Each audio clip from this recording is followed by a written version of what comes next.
I will just summarize what I've been talking here. The first is the sense of the world, what I have. That gives me also a sense of I. Hmm? So based on the world, I have a name, whom people identify me according to this name.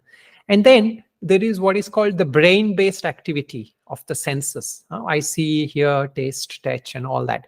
That is also giving me a subjective sense of identification. And because of that, I have a sense of relative identification. So this, I become this, what is just an objective world gives me a subjective experience based on my senses and all that. And then we go a little deeper. There is an I that persists. And this I is the reason why that is a continuity between my waking, dreaming, and sleeping. So we can call this as the ego I. There is a constant sense of I. And this is also what in Indian philosophies is called as this I persists lifetimes after lifetimes. So this, there is no end of this I there. But ultimately, what we are in quest of is that there is a deeper essence of this. And what is this deeper essence is that this sense of I exist, that doesn't die. But at the same time, now what we say, this I is limited. It's limited to my experiences of this world at the most.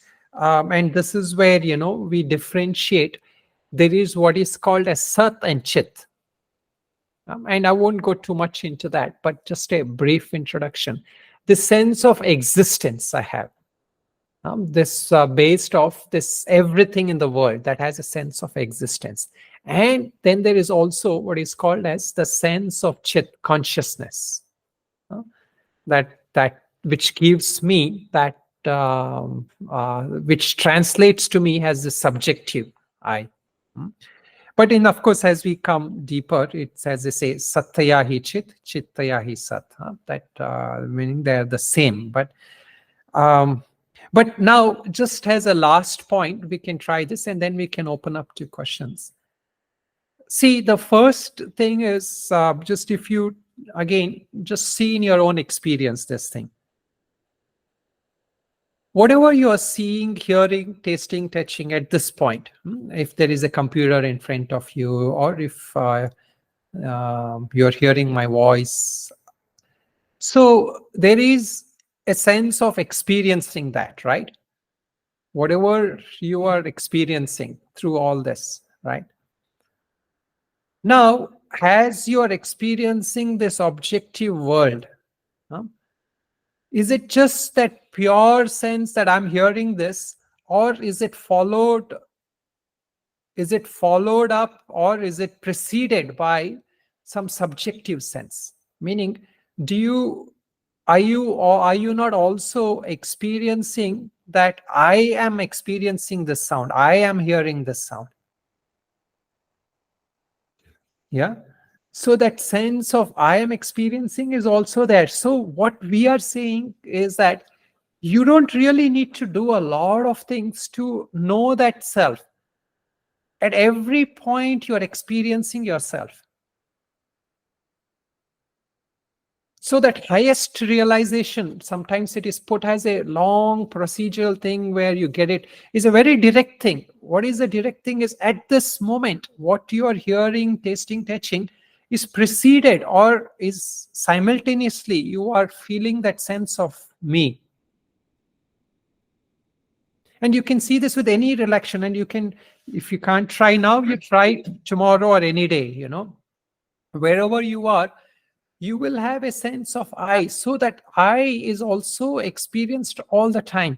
So if you really want to understand this sense of, get this instant self-realization, as it is called, it's just so simple.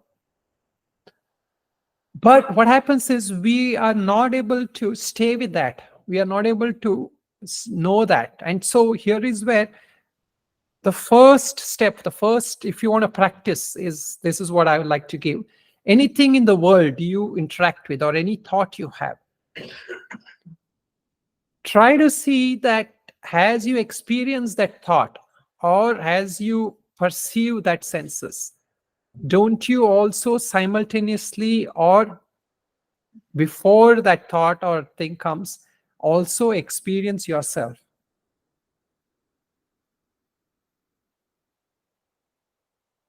The only challenge why we are not able to realize this sometimes is because the mind will kick in and then there's another thought. I hear this, I like this, I don't like that. But before that next thought comes in, that first experience is that what is all that is required. So this is the first pointer, and we will look at this again in future sessions. But the most direct pointer of Advaita Vedanta is that you are experiencing yourself all the time. But then the mind or the ego kicks in and claims that. And then what happens? It becomes your subjective experience or your story of life, your narrative that I am this, I am that, I am this. But at that pure level, at that first point, if you keep coming back to that source, that self has directly experienced, has you experience anything in the world. And it is all the time experienced. And if you can get this is all that is required for self-realization, or what we say as knowing your true nature.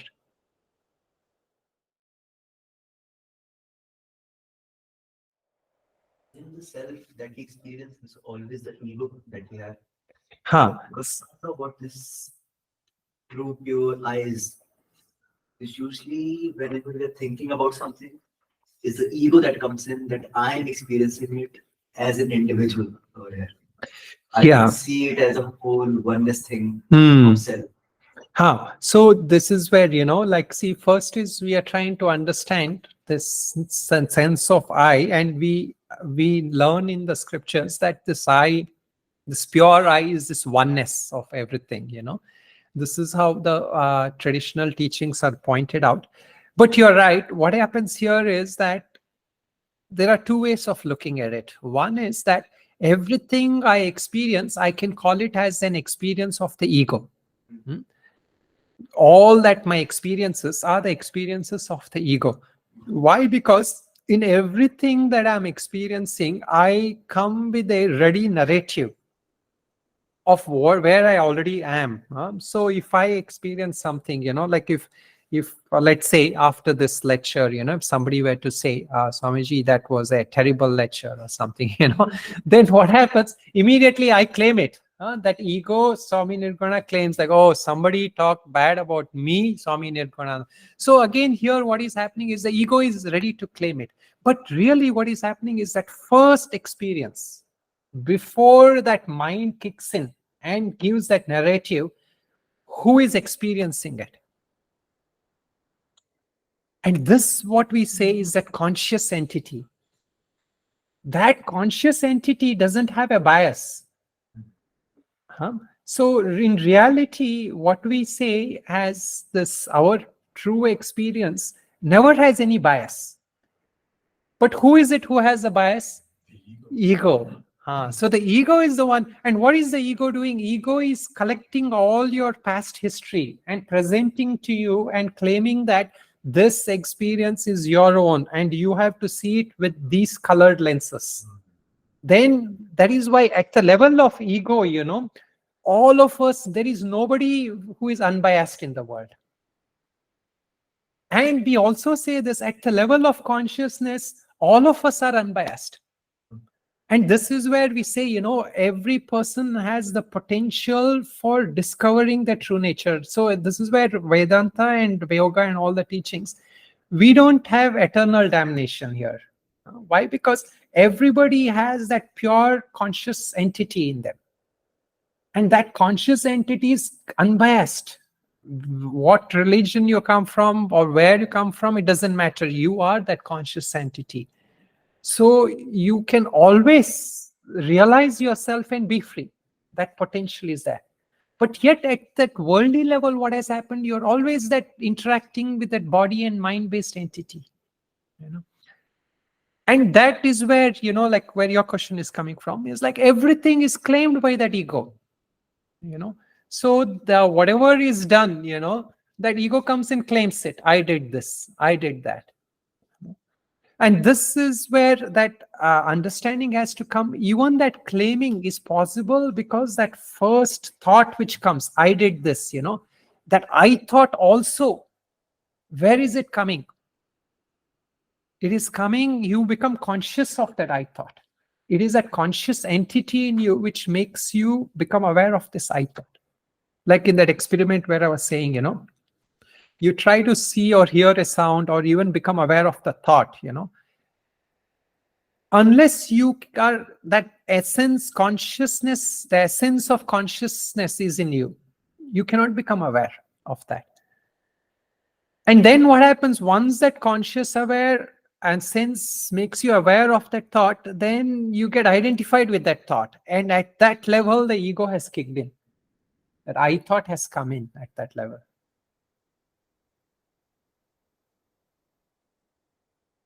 So basically, the ego, it arises from the mind and the body.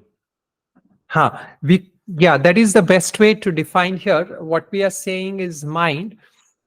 Mind here is that identification element. The one is what I call the brain-based mind. Then what I'm calling as the deeper mind has a storage of memories, what we say as samskaras, the impressions of all our life which we had and previous lives also. And this gives me the sense of I, this ego. This is the nature of anger, nature of ego, we can say.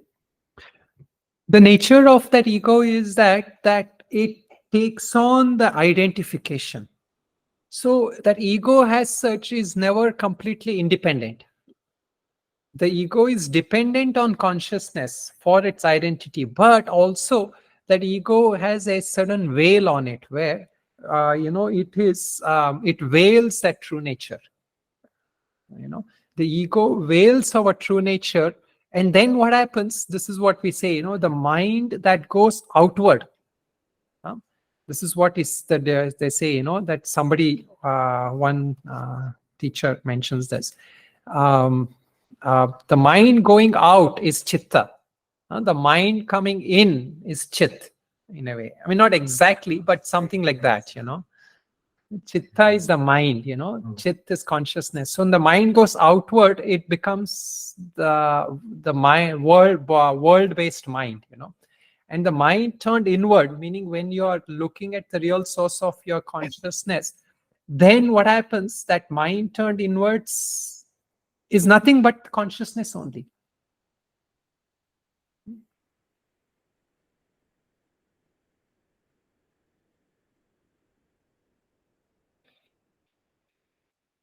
Okay. So anybody has questions, we can, or any specific comment related to that, we can discuss that. This is an open satsang.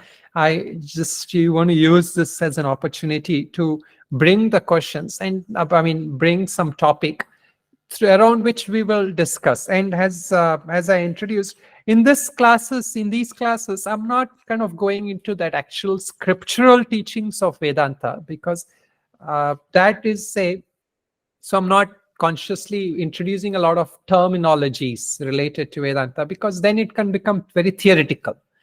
I want to keep it at a much more practical and more than practical, at something where we can have it in our observation, inquiry, experience. We can, and then of course, if anybody is interested, then the other scriptural teachings of Vedantas are also there. But right now, this is the realm of discussion we will keep to. So in this realm, if anybody has questions, anything, then we can start from here first, and then we can take online questions. What I was going to ask, there is this kind of tendency to think about self-realization and enlightenment as like a trans experience, something that is achieved and But that's not what we're talking about Yeah, here. yes, Right? Like the liberation that we're talking about, it's not some kind of brain supercharged experience. Right, that we right, achieve right. Yes, without drugs. It's something else, right? So what happens to the personality and to the ego and what we call the person, right? Yes. When the self is realized, actually. Okay, so but the main question, I don't know if everybody heard that, but basically the question is that, if I can put it in my words, what we are discussing here is not a some kind of a super sensuous experience, a very high spiritual experience kind of state, or a mental state, or a very high state of sometimes called as consciousness, samadhi, and all that. Here, what we are talking about is that direct way of knowing our true selves, our understanding our true self. So here we are not talking about that attainment of that. So what happens to a person who is able to see this true nature of self, right? The personality of that person. Is that what you're asking? Yes. Yeah. So here what is said is that, see, the one, when we say that self, the true self, that is the pure nature of that person, that consciousness, the true essence of that being. So here, what is that nature of consciousness is that is not dependent on that body and mind-based identification anymore. So there is no body, there is no mind-based identification here. So in this sense, the personality of that person as such is independent, meaning that self is independent of that personality of that person. But at that same time, we train to look upon that person as a self-realized teacher, self-realized master, and all that, right? So here, what we are doing is in our understanding, we are associating that individual whom we perceive through the body and mind, and that self of that person, that consciousness, we say. So the personality of that person, whether it transforms or not, is irrelevant. He may or may not continue, having those same habits, or he may also have the same habits. He may not have that same habits. But generally what happens is, once that self is realized, they will not behave in that way that which is based on what we call as desires, ignorance, those kind of emotions in general. Their actions are based on that pure understanding. So there is a natural kind of wisdom which transforms that personality also. But it is not necessary that the person has completely transformed. Like what we sometimes say as those yogis and all, who live for long and all that, In a self-realized person, it is not necessary. So the goal of realizing our true selves, our true nature, is not that we have to completely transform that personality, but all that suffering that was there in that person, that mental suffering, that is gone. Why? Because he's no longer grasping at the world, or she is no longer troubled by those fears or anxieties and all those things, which came dependent on their belief of what the world is, or who they are in that sense. So a person can continue to go on with their life, family, business, whatever it is, yes, and still get self-realization. Yes, absolutely. And it doesn't have to change because of Indeed. This is where, in the Indian scriptures, we talk about King Janaka. He was supposed to be a king who carried out the roles and duties of a king. And yet he was considered to be a self-realized master. He had realized the highest truth.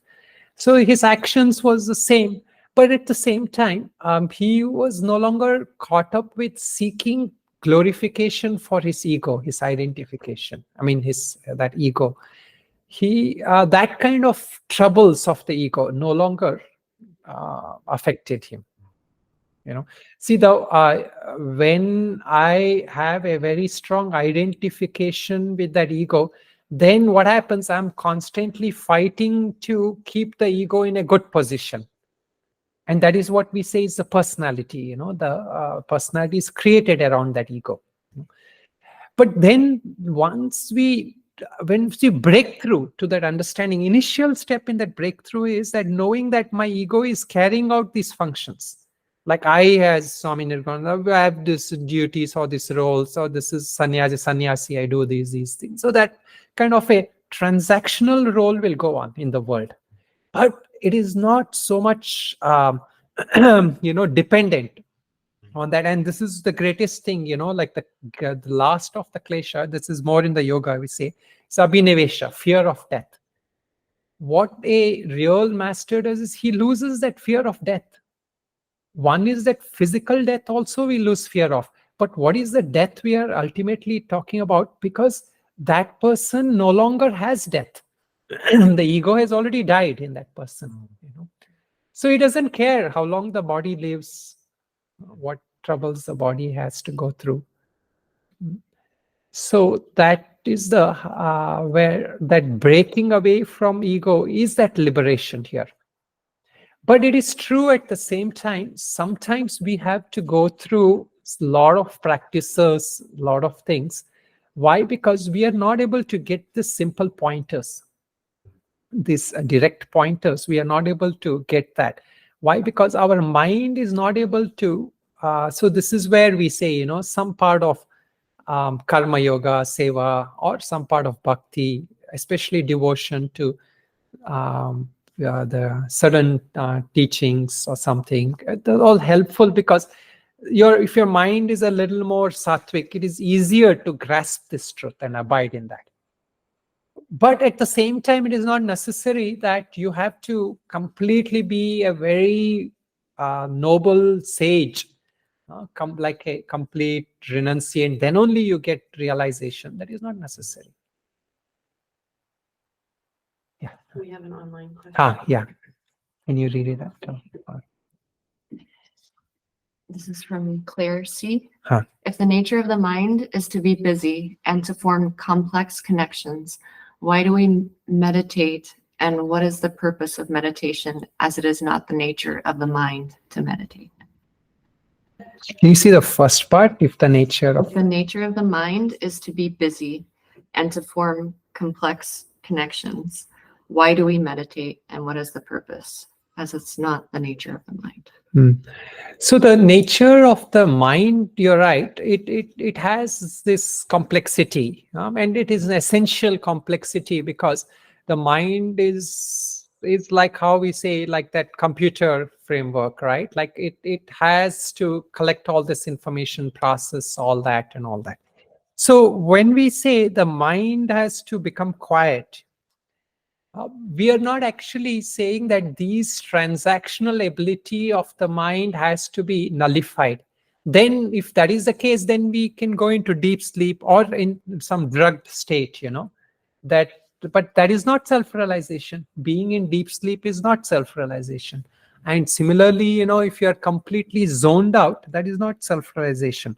So here there is a relative teaching and a higher teaching. So relative teaching is we have to make the mind quiet, because that mind has some transactional functions that has to go on. But this transactional functions of the mind is actually hijacked by the ego. So what the ego does, it engages the mind in excessive functioning, overthinking, excessive thinking. And these are based on our likes, dislikes, raga, dvesha, we say, all that we are attracted to, all that we are averse to. So all these are the subtle workings of the mind. And this subtle workings of the mind is sustained by the ego.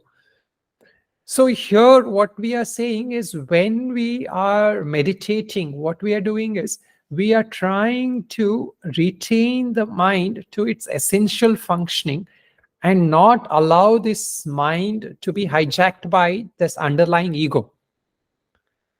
Why? Because if we relent, giving to that ego, then that all the past and all that identifications of that mind we have, that will bring us more suffering.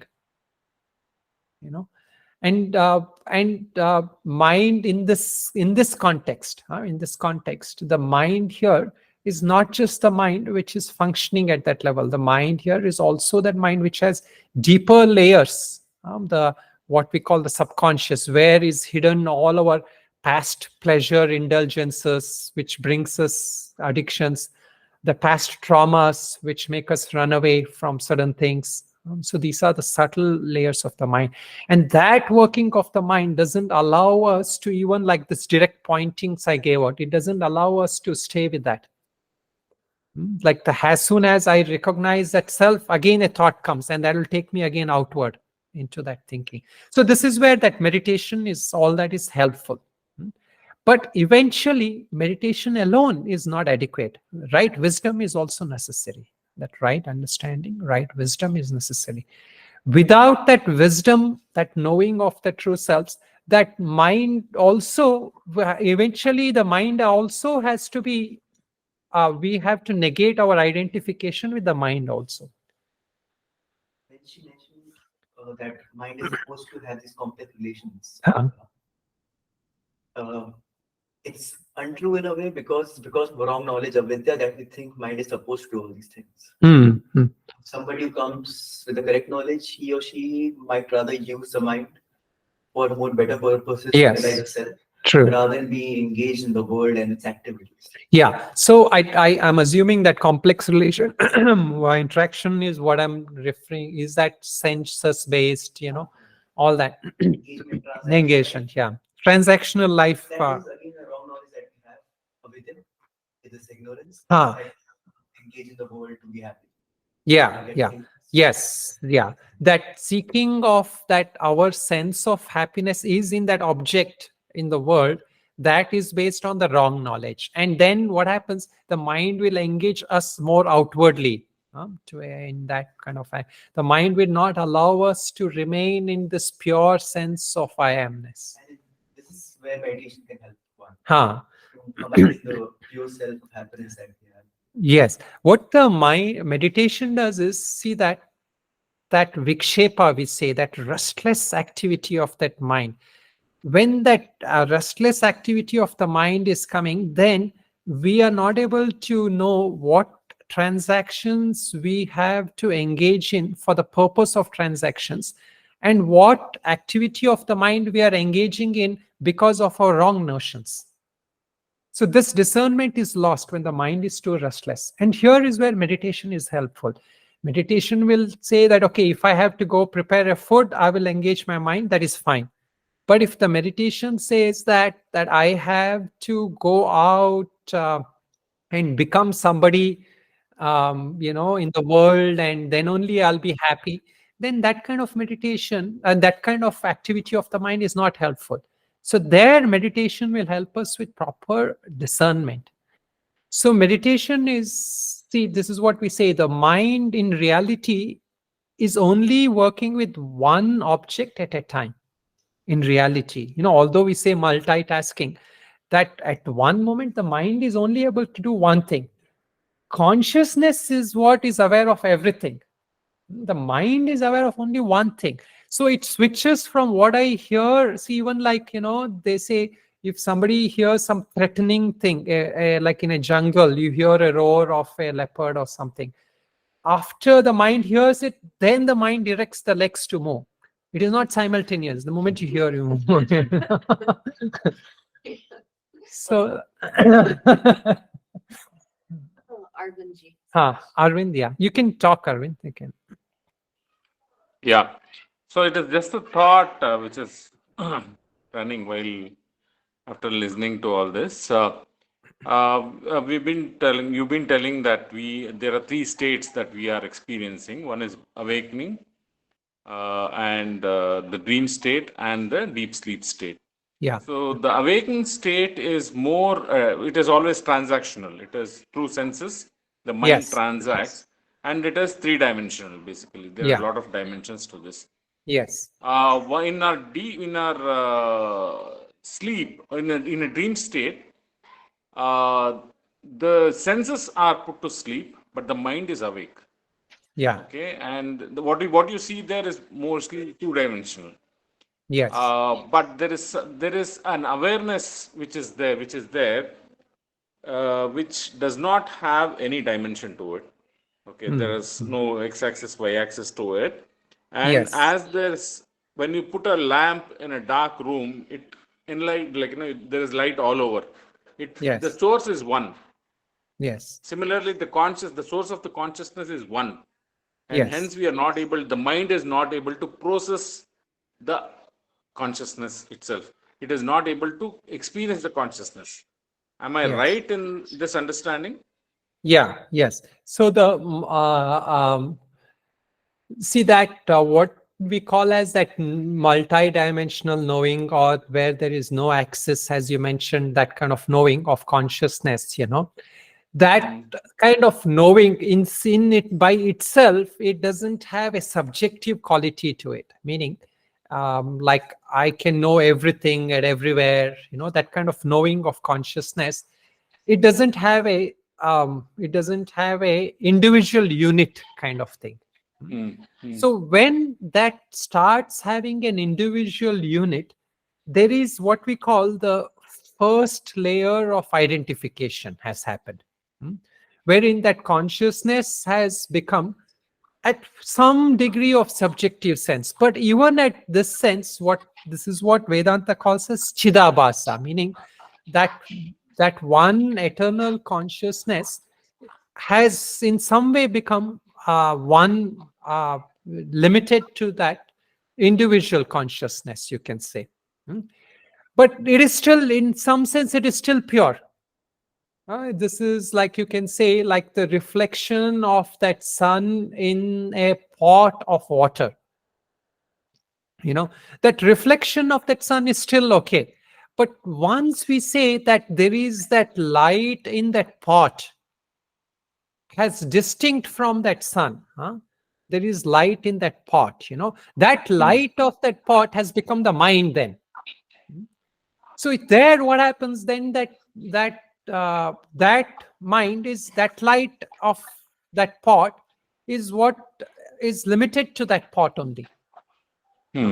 So here, this is where this part is right, that consciousness by itself doesn't have that x or y axis. That limitation comes in the realm of the mind. Mind here again is not. So again, we have to distinguish. There are, when I'm talking about this, there are two levels of mind we are talking. One is what I call as a transactional mind, which is processing information and all that. Then there is a mind which kicks in and identifies with that. And these two, this is what we call as the I thought and that this thought, meaning that so both of this are thought, meaning a mind-based activity. And this is what brings that limitation to that mind. Yeah, there is a limitation. Yeah. Thanks, Okay. Guruji. But just before that, Varun, I think somebody else had a raised hand. Anybody else had a question? No, right? I thought somebody raised their hand. Okay. No, I heard Arnand. I think Arvind mentioned right now that the mind can experience the consciousness. The question, Kitty? But isn't it just consciousness that can experience the consciousness by itself? It cannot be experienced by the mind. Right. So the mind cannot experience consciousness. This is what we say, yato vacho nivartante aprapre manasa saha, where the words do not go, where the mind doesn't reach. The consciousness is that. So through the mind, we cannot know consciousness. It's only, which we say, consciousness can be known by itself only. The mind, again, this is an answer to, I think, Claire's question, that why do we meditate? Why we meditate is because that mind doesn't allow us to know the nature of consciousness. or the what we call the nature of the mind. In some teachings, the consciousness is called as nature of mind. The mind doesn't allow us to know the nature of the mind. The mind doesn't allow us to know consciousness from a Vedantic perspective. So when we meditate, what happens? That mind becomes a little more quieter, and then what happens? Consciousness becomes known by itself. When the mind is a barrier, we cannot know consciousness. When that mind has somewhat come to a point of stability, quietness, where it's more peaceful, then what happens? That consciousness, the light of consciousness, gets reflected, or the consciousness is known by itself at that point.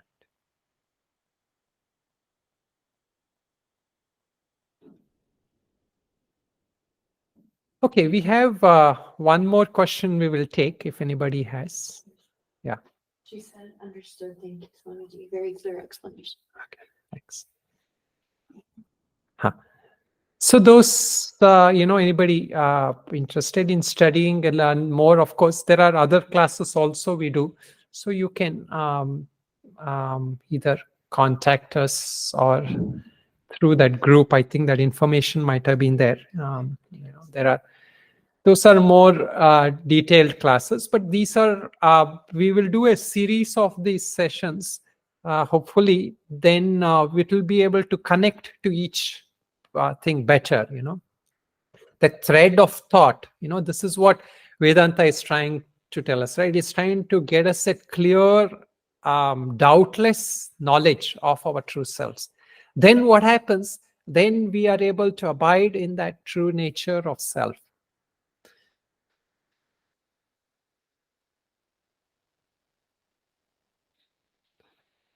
All right. I think this is good for today. So I will say a closing prayer, and after that we will end our discussion. Om Asato Ma Sadgamaya Tamaso Ma Jyotirgamaya Mrityorma Amritam Gamaya. Om Shanti Shanti Shanti. Om Purnamadav Purnamidam Purnat Purnamudachyate Purnasya Purnamadaya Purnameva Vashishyate. Om Shanti Shanti Shanti. Okay, thank you all for joining, and I'm glad that some of you showed interest, and hopefully you can join few more sessions and we can explore some of these things in a much more deeper way. Okay, namaste. Thank you.